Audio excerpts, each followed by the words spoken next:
Hello, my friend. I'm so thankful to have you for this episode about the Enneagram in teens. We are packing today's episode with all kinds of robustness, couple of reminders. Ainsley Britain, the amazing type 2. I can't wait for you to get to know her and her beautiful book, The Enneagram for Teens. She's from the Wild Confidence podcast, and I just love her. And I also love that she has such a mission to help teens and their parents and their mentors to connect better through the use of nuancing personality and just their God given gifts. Oh my gosh, isn't that important today in this day and age with so much embroiled battle within culture wars, as well as, big, like the election has been big, now we also have these AI wars that are taking over teens' lives. And so, in addition to her book, I want to remind you of the amazing research that I've been talking a lot about lately by Jonathan Haidt, The Anxious Generation. He has an Instagram that's fantastic as well, where you can really lean in on how you can help your kids to process their technology. There's so many episodes we could do on that too. So please be on the awareness, just reminders for yourself that that's a big part of raising your kids, just as big as personality right now. And it doesn't matter if you go to youth group or, have kids that are just like you're checking boxes and they're doing things. As Melody was telling me the other day, some of the kids, when she was looking at their music playlists, and she's only 16 herself, but she was like, oh my gosh, mom, like the things kids these days are into, even her own friends that she's mentoring that are middle school and up, she's just like, it's crazy. And it's AI based, a lot of it, in terms of just all of the internet access they have to be able to touch things that we weren't really engaging with till we were older. So keep your minds on that. Keep your minds on what you learned about personality today. And take a deep breath because I probably scared you a little bit. We have a fun episode today, right? We have a 2, we have a 7. Hannah is coming on and she is a 479 tri type. And Hannah, if you don't know, is my daughter, and she's on right after Ainsley today as our Enneagram teen expert. So we have Enneagram in Teens author.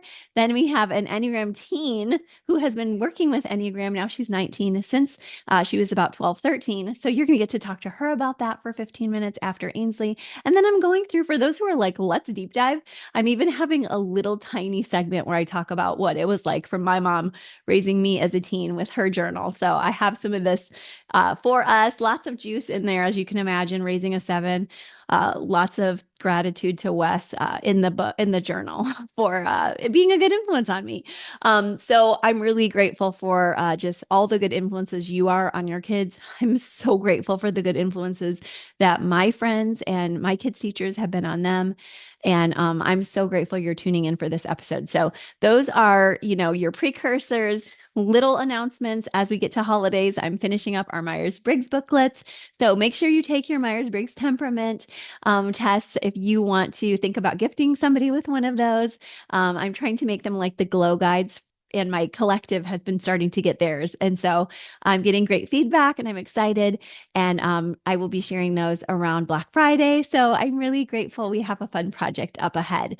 I haven't forgotten our Dating Divas kit. I'm still looking into that and just really taking my time with that. And we'll continue to also nurture some of our fun holiday episodes before we get into our couples deep dives next season. So I just feel like, gosh, there's not much time left. I have several guests still coming on this year. So we have loads of fun ahead. And then we're deep diving in January into couple stories. So be ready for that too. And I can't wait for you to hear Ainsley and get to just learn from her about Enneagram and teens. And let's go ahead and do that right now together. Ainsley, thank you so much for joining us on the Enneagram and Marriage podcast today. We're so excited to have you. Thank you for having me. I'm so excited to be here. Well, thank you. Extra thank you because I know you have a bun in the oven right now. Is that right? It is, and he is making me so tired. I'm like, I was Oh, not this tired the first time with my daughter, and I'm like, this fatigue has just not gone away. So, wow. How or interesting. And I feel like that was the case with my son versus my daughters. And I wonder if boys are making me feel more tired. maybe so. I wonder if that's true. Yeah, I was like very tired, but then it does go away. I can encourage you on that. Good, because I'm like a zombie. Yes. Right. You're to bed early. You're probably like, what is happening? Because you're a person who has a lot of energy mostly. Oh my gosh. Yeah, I'm not yeah, sleep is so valuable to me now, and it previously wasn't as much of a thing. Yeah, yeah. You're like, this is okay, this is weird. Well, I love your temperament. I loved being on your pod, and I want to hear more about you and your hobby. I got to hear some of that on the time we shared elsewhere, but can you Yeah, share with the E&M audience about you guys and your types and a little bit about how you met first? absolutely. My husband is a three, Mm-hmm. wing probably four Mm-hmm. most of the time, I would say. And I'm a two wing three, and we met on a blind date in Nashville, Tennessee. We both went to college in Nashville, but in two different colleges. Mm-hmm. And we met after college, oddly enough. And we had no mutual friends. It was crazy. Like we just literally met because our roommates, both of our roommates at the time, they had gone on a date and they had met, I don't know, like on an app or something. And they ended up setting us up, which was just so funny and random. Um, so yeah, that's how we met, and we have been together 10 years dating, eight Wow. years married, I think. Oh, that's beautiful. I love that. Congrats. I know that comes with blood, sweat, tears, all of the above, right? Totally. Yeah. My in-laws just celebrated their 25th year anniversary. And I Oh, was like, wow, it's awesome. And I'm yeah. also thinking, like, we're really not, like, we're going to be there before we know it, you Yeah. know? So I was just thinking about that yesterday. It's crazy. We'll be there in 2 years. It flies by, girl. Yeah. But already you know that. And so you're here with all these big hopes and dreams as a 2 and 3 pairing. Is there anything about your pairing that stands out to you that you think somebody else in the audience who's maybe newlywed with this pairing should know, or maybe even a teenager who's already just kind of ears are peaked because we're talking about teens today? Anything you would share for a piece of advice for your pairing? Absolutely. I think that both of us are in the shame triad. So we very much take on whatever criticism or correction the other one wants to share. And Hmm. even if it's small and like unintentional, we very much kind of embody it, both of us. Yeah. And so I think it's just important to talk about the why behind what you're saying, Yeah. and why you're saying it, and potentially ask them if there was a different way you could have said that if they do get their feelings hurt or something like that. Hmm. Because I'm even thinking of the other night, Hmm. my husband chronically tries to logic with our 2.5-year-old. And I'm Yeah. like, I understand where you're coming from. Like, he's in finance, he has an extremely logical mind. Yeah. I'm like, but you can't, like, it's not going to be logical with her. So you presenting this logic means nothing to her. And Yeah. he started laughing. He was like, oh my gosh, I do that. And I was like, I'm not trying to like say that you're doing something wrong. I just want to be Yeah. clear. I'm just saying that this one thing that is your tendency because of who you are Yeah. is not going to land with her. Yeah. And I was like, again, I'm not trying to tell you you're doing anything wrong. He's like, no, no, no, I needed to hear that. All right. And he did it again later, and I was like, that's what I'm talking about. And he started laughing. Oh, So good. that was one of the things that I could have framed it differently and it gone really south, Yeah. and been Hmm. like, you can't talk to her like that. And Yeah. it would have been an argument, but instead it was very peaceful conversation and Yeah. even led to some humor. So Mm. I don't know. I think anybody in our pairing, that was a big learning curve, I think, for us in the beginning, was that Mm. both of us will internalize what the other one Yeah. does. Yeah, and you were so gentle because you knew that now. Now you had walked Right. through it so much. So you're like, here's how I do it now. Whereas we're so gentle with each other. He was so receptive. You guys were able to, as I was just meeting with a couple before you and I got on, we talked about when you can bring humor into a conflict, there's such a Oh, win. yeah.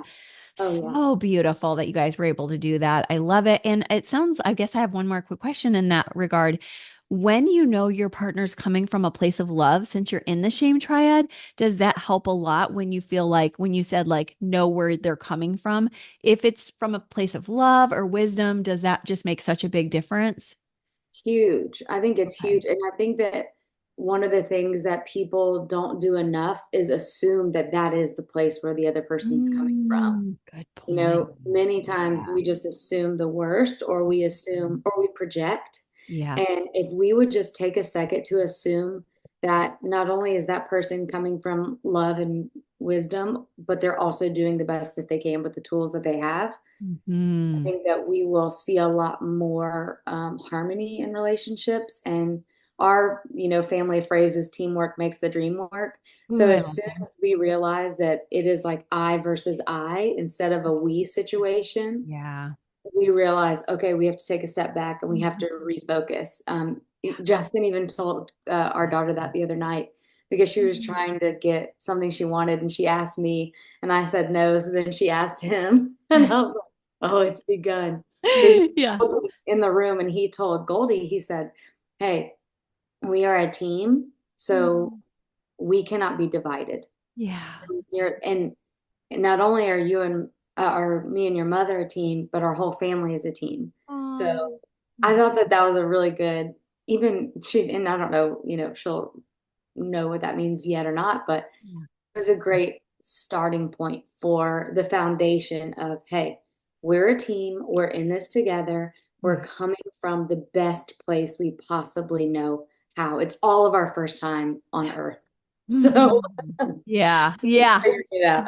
Fine. Oh, that's so beautiful. And I love how she sounds like she's really just soaking it in, learning with you guys. And people forget that you can be learning so from such a young age and connecting so well from such a young age.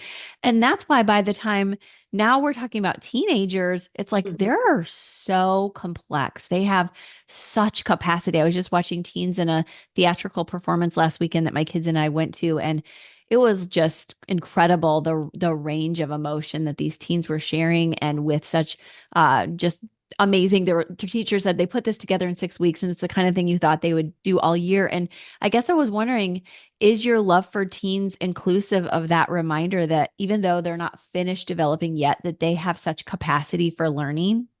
Oh my gosh, absolutely. I think that is one of the main things that I love about teens is that they are understanding the world in so many complexities for the first time. And Yeah. so seeing them process that and walking through life circumstances, changes, and adjustments with them is Mhm. it always helps my perspective with Mm. just dealing with people in general, but also understanding like it's it's just so much more complex than I'm going to say adults, meaning anyone older Yeah. who mentors or teaches or parents teens, Yeah. but it's just more complex than adults make it sound. A Yeah. lot of times I'll hear from teens, oh, yeah, they just told me to get over it, or, this breakup really sucks. But my parents just said, well, there's going to be a million more breakout ups after this. You'll be Yeah. fine. And that's just so dismissive. And Mm. it's so much more complex than that because even when you think about your time in high school or um, as a teen, there's some traumatic things that come up to mind, probably. You probably remember Mm. that person who was rude to you, or the Yeah. guy who didn't treat you right, or something like that. Mhm. And I'm like, hello, when we Mhm. dismiss the teen's Mhm. reaction and emotion, we're Mhm. just setting them up for failure in the future of holding on to something that's still painful that Yeah. could continue to harm them in the future. Mm. Oh. I'm absolutely paying attention. Like your feelings are so big and valid in their bigness. Thank you for saying that to the teens listening who are just so there with you, who are like, thank you. And I'm thinking back on my teen years, the all too well sad girl autumn version. Like, you go Totally. back there when you think of it all, and you're like, yes, I remember that. And here's how I coped with it with my temperament. So tell us about why you felt like you just knew that this book would be the right timing for teens, and just a little bit about your heart for teens. Sure. I think this book came out of a place of, oh my gosh, I wonder what my life would have been like if I had this little ounce of self-awareness. Yeah. Oh, You wow. know, like I was totally trying. I was already into personalities and why are people the way that they are? And I really should have gone into psychology or sociology, but Mhm. really, Yeah. Yeah.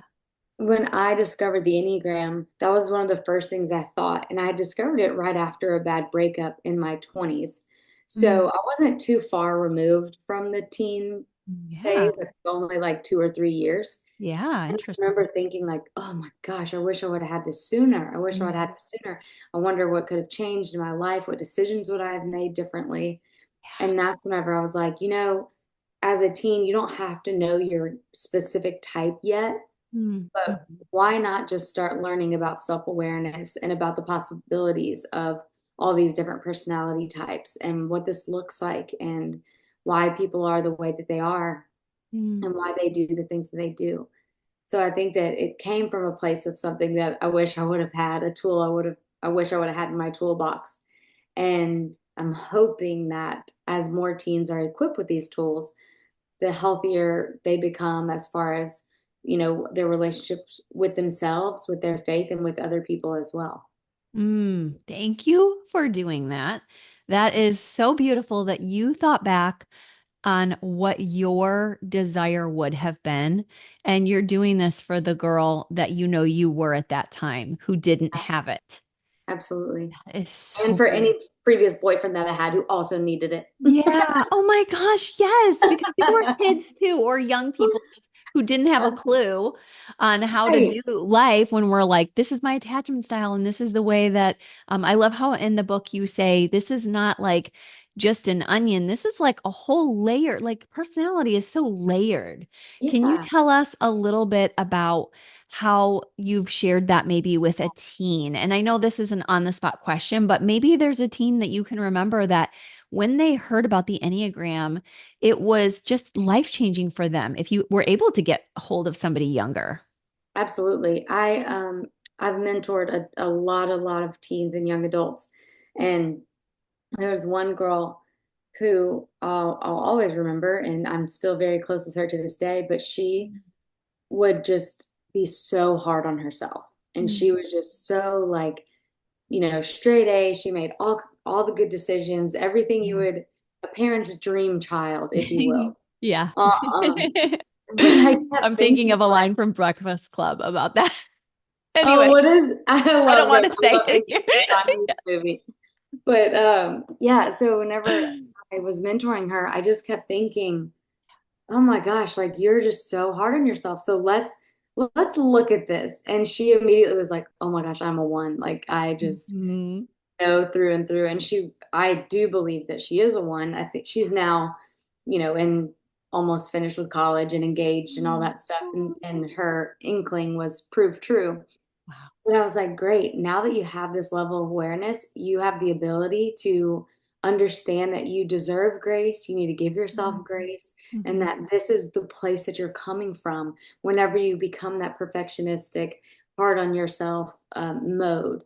And Mm. I remember that being a really big asset to her and a big helper to her with who she is and how she operates in life. Yes. Oh my gosh, what a gift to her. And I feel like sometimes our teen or young ones can be so hard on themselves. So it just makes me so Yes. happy that you're like, I got a hold of her young. And I know there's some ones listening right now who are like, oh, that's beautiful.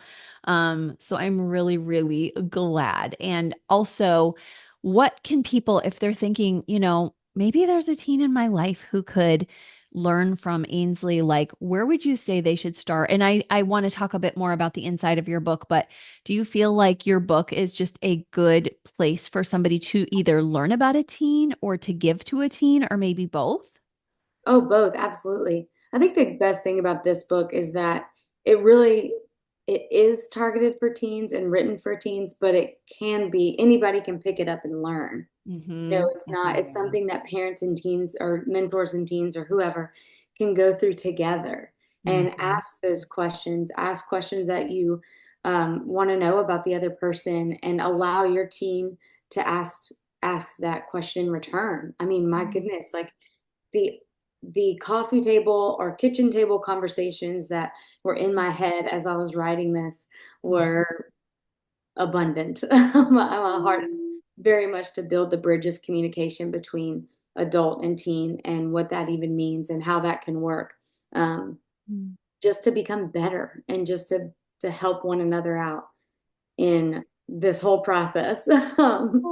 So yeah, that I think that that was like the ultimate goal. I don't know if that answered your question or not, but It did because you bridged both of these, target groups, which are parents and teens or adults and teens. Like you yeah, said, you have a daughter who's 2.5, but you've already been mentoring teens. And so anyone who's got a relationship with teens, aunt, uncle, anything, I feel like they benefit when they can dive a little deeper. And of course, we know with teens and kids, you've got to keep it light and fun too.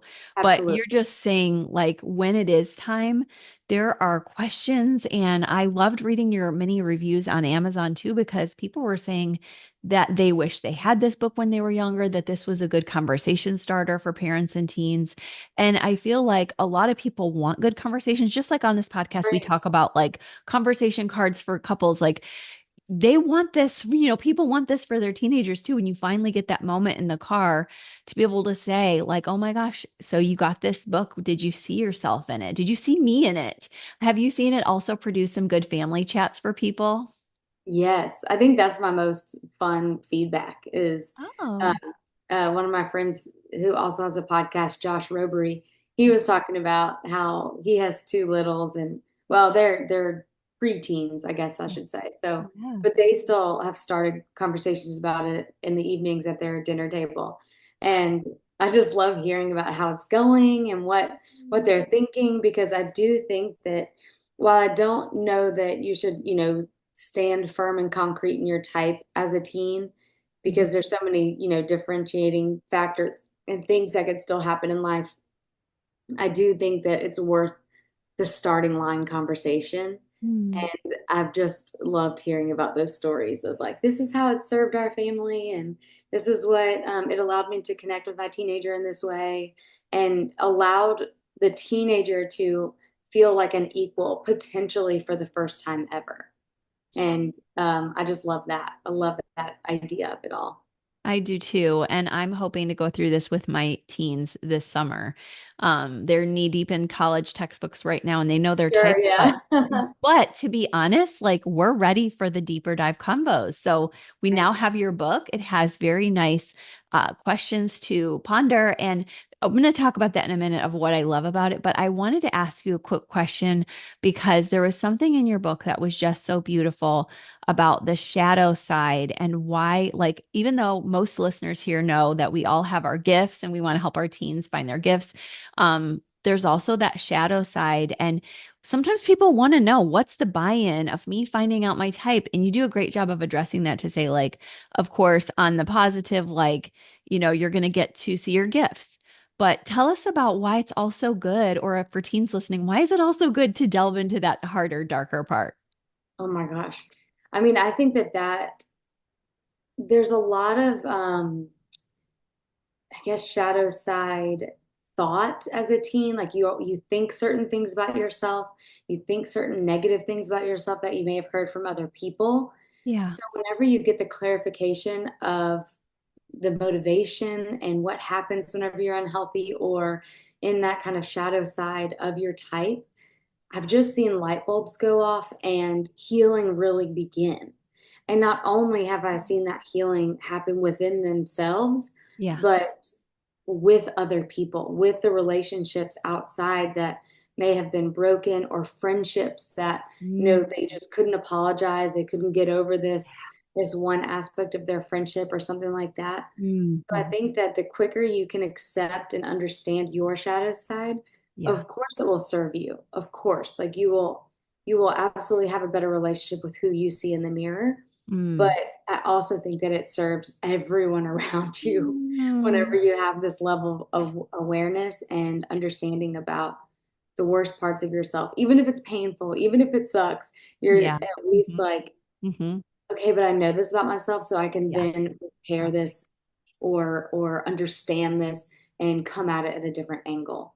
Oh my gosh, you said that so well. There's so much fear for people admitting that they're wrong or bad in any light, like the shadow should not be seen. But what I've come to discover as a parent of teens and preteens is they really love it when you can have that attitude of disarming. And I can just echo that so much. And when I'm in my seven and my kids are upset about something, and then I turn it on to myself, like me too, they're like, Mom, don't be a pick me girl, don't be in your seven. And I'm like, I'm sorry, but like I also had a hard day. And like I Oh, picked that's you so up and I'm tired and the hormonal and they're just like, no, this is my moment. Like, don't you seven me right now. And funny. it's like so good for me to hear that. Like maybe it's okay for me to be in pain for a minute and you're also in pain and you're telling me about yours versus like we all need to pause whenever it's my issue. So I Yeah. think it's been a blessing to me, and it is white knuckling it sometimes to hear that from people that you love that they're upset with you, but it makes you so much closer. Instead of, let's imagine they're gossiping about me behind my back. Like, mom never gets it. It's like, no, they can say it to me, and now I want to be a better person. Something I always said when I had babies your age is, um, I just feel it. I was like, either they're going to make me a better person or I'm going to make them a worse person. Like, Oh, and I've said that to myself so many times since then because I could see myself wanting to take a darker road sometimes. And so sometimes as a parent, it's helpful to realize, like, okay, I'm going to let them make me just more chill and more healthy, or I'm going to take them down a road that's going to be bad for both of us. And I'm sure all of us parents, we have not always done it right, right? Sometimes we do oh, make our kids less healthy. yeah. But Oh my gosh, yes. But how many times less will we do that if we have that yes, awareness and understanding about ourselves? yes. And if we have this book, which I love right here, make sure it's not in my light, but your book is so beautiful. Tell Mhm. everybody some of the things they can find in it. And then I'll talk about a couple of my favorite parts before we go because I just love the robustness. And you can even share the title with everybody. Of course, I shared a little bit about it before you came on too. Yes. Yeah, the Enneagram for Teens has all kinds of information about it, about the Enneagram, obviously. Whether it's, the core fear, core desire, the different levels from healthy to unhealthy, how to get along with that certain type, which will be greater on the dinner table, Mhm. choosing a career as that type, which I wish I would have had whenever I was. It took me a decade to figure it out, and Oh, I just wonder if I knew my gifting and my motivation sooner, if I would have mhm. figured it out sooner. Yeah. The relationship with faith, relationships in love with family and friends, Yeah. and I give some unsolicited advice for each type, Yeah. as well as a Good though. letter to each type and some reflection questions as well. And then, of course, at the end, there's the frequently asked questions that are fun to go through. And they're the ones that I always get on Yeah. a weekly basis, if not daily. Yes. And I like that you made this book a little lighthearted at the end too, but there's also like a research, like a type 5 section basically, where people can dig deep into triads and tri-type and get some Yeah. recommendations even about regular other books that just general healthy books. Yeah. And I love how you share about your relationship with Christ and invite people to do their spiritual work. But I also, as a seven, just loved the fun parts where you're like, here's the celebrities. Like, we don't often get Yeah. to talk about that on this podcast, but like, those are just fun wins. And you have playlists. And you said a celebrity for sevens was so funny because we're recording on like a fall festival or Halloween day today. And you said Amelia Earhart, and that's my costume for our family costume from Oh night to my day. gosh, that's so fun. Like, oh, I just like the kids were like, we're doing a family costume. What do you want to be? And I'm like, I'm 45, like not necessarily anything, but like, all right, Amelia Earhart, Amelia Earhart sounds good. And it was so cute that you like already knew that. That is hilarious. I love that so much. That is so fun. Guys, she has so much fun for you inside this book and also all the wisdom. So thank you for creating such a great resource. Absolutely. Thank you so much for having me on to share about it. And I hope that if anyone, picks it up, I hope you love it and I hope that it serves you really well. Yes, you and your people. It's such a great gift for Christmas. And anytime you're listening, whenever that is, for like you said, convos. I can't wait to have more of them with my kids. You've given me more ideas today. Where can everybody find you and the book? Also, your beautiful Wild Confidence podcast. We want it all. Yes. So Enneagram with Ainsley B or AinsleyBritain.com are my two websites. I'm Ainsley B on Instagram. I would love to. My DMs actually aren't working. I don't know why, but I can't get any direct messages from people Oh, who follow me. So, or I don't follow, I think. okay. So Hmm, my email address, if you want to okay. get in touch, is Good. info@AinsleyBritain.com. And yeah, I would love to come meet, speak Oh. at the event or anything like that, at least until I have this child. And then from there, it'll be a minute, but but I would love to just connect in general. Oh, I love that about your beautiful two wing three glow. And you are glowing today for anyone watching on YouTube. Super glow today, but always glowing. So thank you, Ainsley, so much for your time and the richness and the depths that you share too. Thank you. I so appreciate you. Hannah, thank you so much for joining us for a moment on the Enneagram and Marriage Pod. We're so happy to have you. Yes, I'm so happy to be here. Thanks for having me, Mom. And it's always a pleasure just to get to chat with you guys. Aw, well, we're so happy to get this chance to talk to a teen during the Enneagram and Teens episode. And today, our guest, Ainsley Britain, was kind enough to share the episode with a teen voice so that we could just knock out some generational things. We've got Ainsley as a new mom, we've got Hannah as a teen, myself as a mom of teens in middle school, and then also I have my mom's journal with me today as a reminder of what she was dealing with as a mom of teens with different temperaments. So, hopefully we have you covered somewhere in here.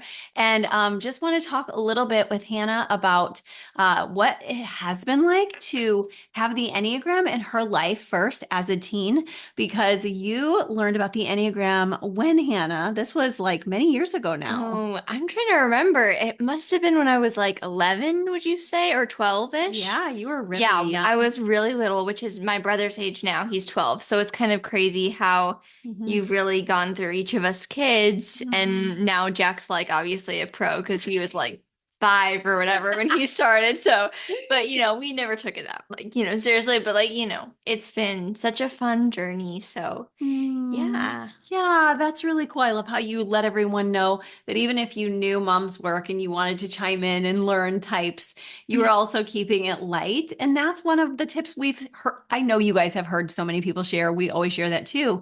But as Hannah and Melody and Jack have gotten older, some of these functions I'm learning through the Enneagram and Myers-Briggs have been so valuable as a resource. And Ainsley, as you know, is going to be talking about that with us soon, just because she has such a heart and a burden for teens, because you guys are learning so much. And was it helpful overall, before I ask you some particulars, to have a system to help you figure yourself out in these formative years?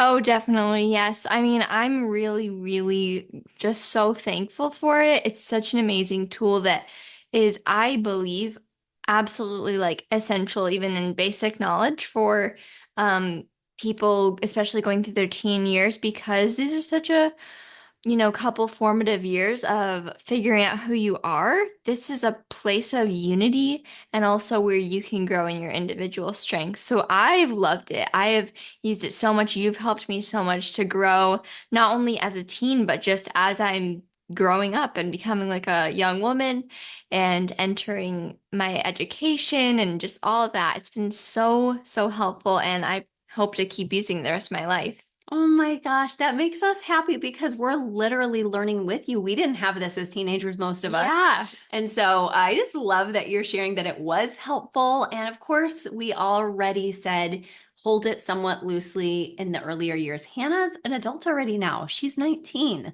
So she's grown up on this podcast a little bit. Yeah, I know it's crazy. It's like kind of like a photo album, audio recording of time when I've been on. But Yeah. that was one of the things that I actually noted, though, when Mhm. I was trying to think of what I was going to say on this. Yeah. One of the big things was how much of a space for unity the Enneagram is. Like it really holds space for I am not alone.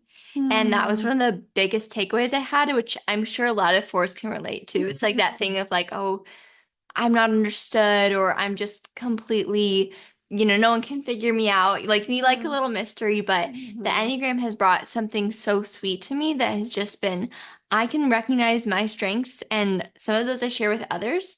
Some of them are still unique to me, but I can appreciate how others have strengths, and then we can build off of each other and have that glow that you talk about.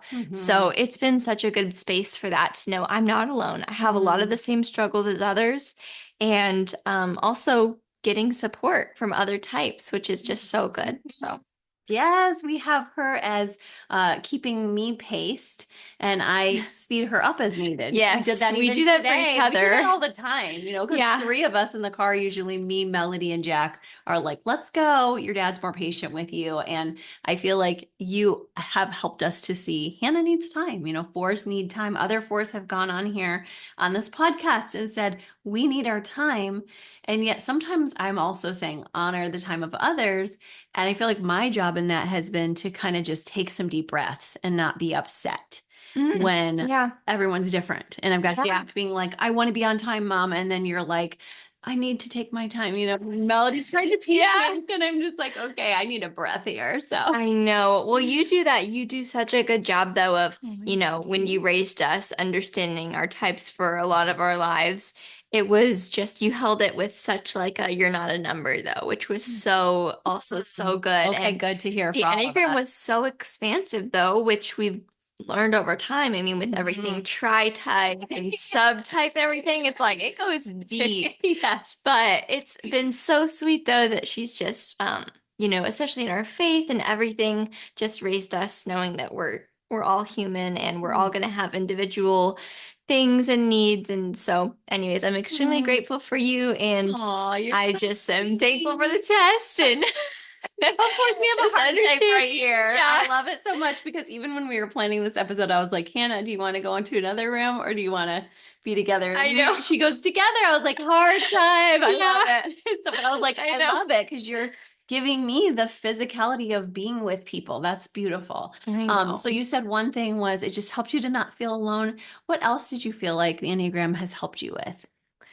I would say I felt very empowered, like also humbled, but like in a good way, healthy way, empowered in my type, just recognizing my areas for growth that I need to grow in, and that I'm empowered to just breathe into those, to know that there's grace, empowered to know I'm free to set boundaries, all of those things. And then also empowered, like everyone has their own individual gifts. Like you should actually really keep advocating for those. And I think So good. it also, yeah, definitely holds, the Enneagram holds place for you to have a sort of agency and like responsibility of, because you're understanding more about yourself, it's a responsibility to keep growing and finding that glow. So I think that's been really healthy for me, because I'm not always, I have so many goals for myself, but I sometimes have a hard time achieving them because I get stuck in self-pity or just in dark moments. And so you've done such a beautiful job of helping me to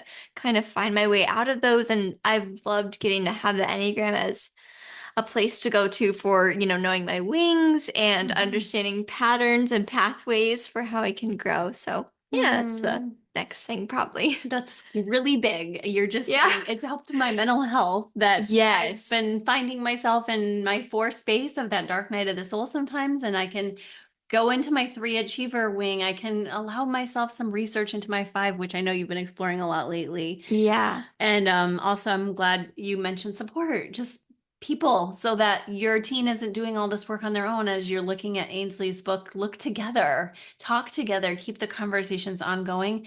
And just like we had with Sam Jolman on the Sex Talk You Never Got, 100 conversations instead of one. Don't think that if you want any tool to impact your child, that a one-time discussion will be enough. In fact, you'll want layers, you'll want breaks, you'll want seasons where you're not talking as much about it and it comes back up.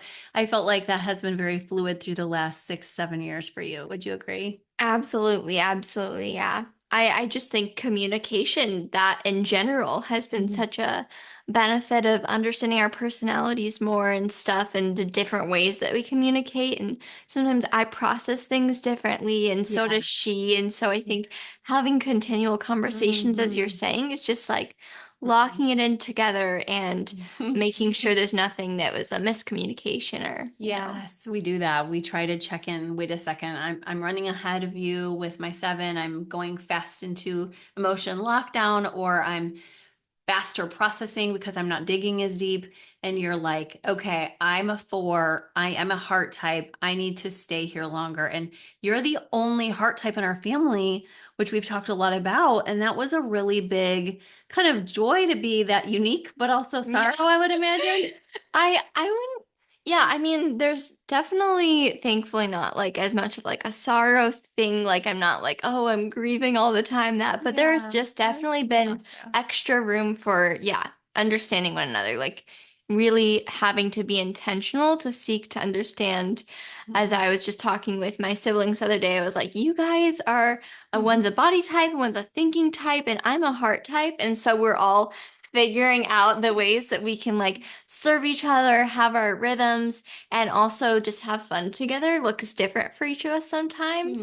So Mhm. you're absolutely right. It's Mhm. just being intentional is really the main thing that I've learned in that regard, as a Mhm. heart type is understanding not to take things so personally because not everyone is like as heavily emotional as I am.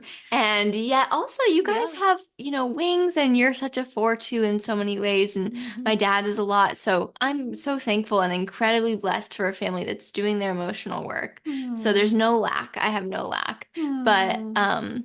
yeah, just I've appreciated getting to understand you guys more too Thank as your you. head types and body types. Yeah. Oh my gosh. Well, I love that. I love that you've had that too. I watched you with your siblings and you guys did such a mature processing because they knew their types. And Mel and Jack are Yeah. like, we're ESFJs over here. Yeah, So that's far, true. Jack is, I don't think he's locked in there yet, but for now, he's like Melody's doppelganger in that way.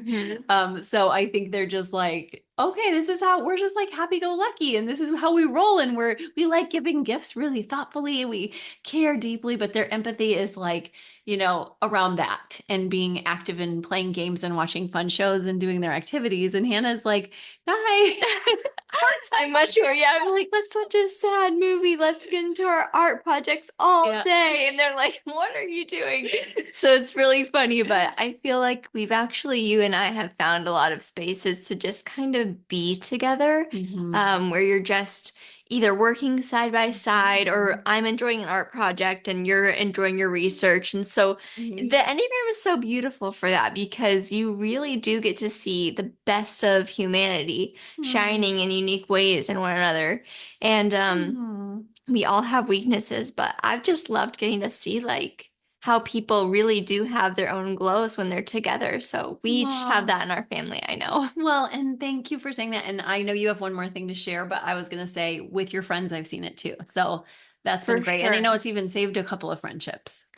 For sure. And actually, that was my last Oh, thing was we're on the same page. Because I was like, I same was try gonna time. say, I mean, I'm so relational. I was gonna say it's been such a beautiful tool for loving others and understanding others. And I think Yeah. in friendships with family, Yeah. with working with people, going to school, it's not that you're assuming things about people or jumping to conclusions, but it's I care enough about you to try to understand you. And Mhm. I think that that's been such a beautiful thing for me to feel from others and from you and our family is like, oh, they actually care to know how I'm feeling. So I want to do my deeper dives. Hmm. And I think in friendships, one thing I need to not do is kind of assume like I've got all the Enneagram knowledge or whatever. Like I understand you. It's like, no, people are very complex and yeah. Yeah. So you help check me a lot and we just all check each other. It's good. Yep. So keep on learning and growing. And Hannah, thank you for this beautiful sharing in the middle of your busy day of studies. Of course. I know you're now in your junior year of college, which is crazy because we started here when you were like oh my early high gosh, school. it's so weird. No, I mean, it must have been like 8th grade even or 7th grade. Like it's crazy. Yeah. But I'm very thankful. Well, you buzzed through college. I know. We all kind of, even those really like tried and true podcast listeners from years, they know that mom was like, let's get your AA kind of things. And you're like, well, now you're taking your time. Yeah. Yes, I know. Finding your rhythms. Like we really had to just do that. We're like here in this season, we were really booking through this one. We're finding we can take it slower. And so, the Lord keeps providing. And I'm super thankful we've been able to pair the Enneagram with our faith. And just, thank you for having me on today. It was such a joy and always is. And obviously, I'm so blessed I see you every day. We can talk about this, but it's a great way to just keep communicating together on the podcast. Yes, thank you so much. And on the Instagram, thank you for helping there. True, yes. Oh my gosh, so much fun. Yeah, you have an amazing account. So